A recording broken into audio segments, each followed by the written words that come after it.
వెంకటేశ్వర స్వామి నేను ఒకప్పుడు ఒక విషయానికి ఆశ్చర్యపోయా. నేను వెంకటేశ్వర స్వామి వారి దర్శనం చేసుకోవడానికి వెళ్ళా తిరుమల. దర్శనం చేసుకుని బయటికి వస్తున్నాను. వస్తుంటే నా వెనక ఉన్నటువంటి వాళ్ళలో ఒక ఆయన అన్నాడు, ఏమిటో ఓ 10 నిమిషాలు కూడా ఎప్పుడూ నించోనివ్వరు, తోసేస్తారు, వెళ్ళండి వెళ్ళండి వెళ్ళండి అంటారు అన్నాడు.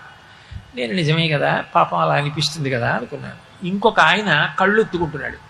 నేను అనుకున్నాను బహుశా బయటికి తోసేశారని, వెళ్ళిపోమ్మన్నారని. తోసేయడం అంటే వెళ్ళిపోండి వెళ్ళిపోండి అన్నారని ఆయన కళ్ళొత్తుకుంటున్నాడులో ఉంది అనుకున్నాను నేను.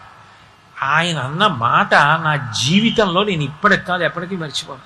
ఆయన అన్నాడు, శ్రీచక్రం టీవీ ఎప్పటి నుంచి నించున్నాడు, కింద నించుంటే నాలాంటి వాళ్ళు కనపడరని ఆ పద్మపీఠం మీద కాలు కదపకుండా అలాగే నించున్నాడు కదా, నించుని నించుని నించుని నించుని కాళ్ళు నొప్పెట్టవా స్వామి, ఒక్క 10 నిమిషాలు నీ కాళ్ళు పట్టే అనుగ్రహం ఇవ్వవయ్యా, ఎంత నిలబడ్డావయ్యా మా కోసం, నిలబడి మమ్మల్ని చూస్తూ అలా ఉండిపోయావా, మేము కనపడలేదు అంటామేమోనని మా కోసం ఆ పీఠం ఎక్కి అలా నించున్నావా, ఆ ఇరుకులో ఇంతమంది వచ్చి విడిచిపెట్టినటువంటి గాలి పీలుస్తూ నించున్నావా, నువ్వు సామాన్యమైన శిలా విగ్రహం కాదు కదా, నకృతం దైవ సంఘైశ్చ నకృతం విశ్వకర్మణ స్వేచ్ఛయా క్రీడతే తత్ర ఇచ్ఛారూపం విరాజిత.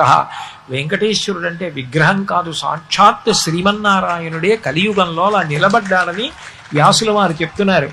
అటువంటి వాడివి స్వామి, మా కోసం ఎప్పటి నుంచి నించున్నావు, 5 నిమిషాలు